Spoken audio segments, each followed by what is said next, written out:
Myself, Saurabh Pramodulte, BSc third year, Group CZ, and my seminar topic is Biomedical Waste Treatment. Definition: Biomedical waste means any waste which is generated during the diagnosis, treatment, or immunization of human beings or animals, or in research activities pertaining thereto, or the production or testing of biomedical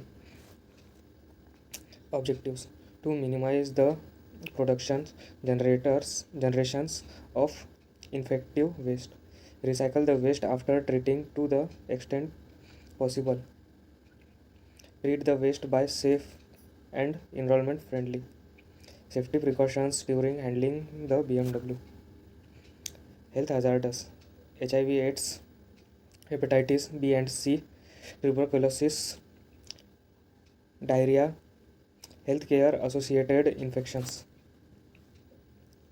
person at risk, sanitation works, medical and paramedical staff, patterns, label for biomedical waste containers and bags, biohazardous symbol and cytotoxic hazardous symbol, handle with care.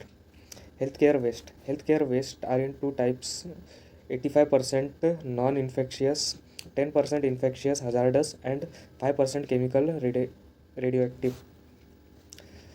Sources of healthcare waste: government hospitals, private hospitals, nursing homes, physician clinic, dentist clinic, dispensaries, primary healthcare center, medicals research and training.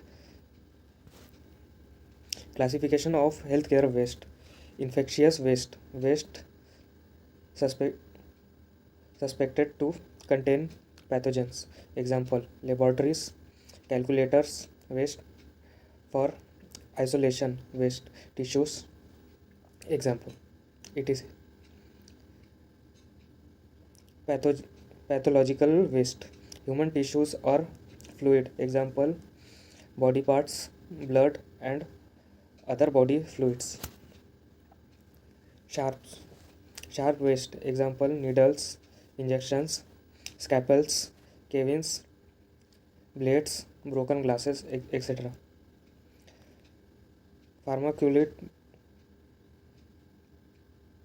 Pharmaceutical waste contain pharmaceutical. Example: pharmaceutical that are expired or no longer needed. Items by or containing pharmaceutical. Genotoxic waste containing substance with genotoxic preparation. Example: waste contains cytotoxic drugs. Genotoxic chemical waste containing chemical substance. Laboratory reagents, flames, developers. Classification: waste with high contents of heavy metal, batteries, broken thermometers, blood pressure rise, etc. Radioactive waste containing radioactive substance. Honest liquid from radioactive or laboratory research. Thank you.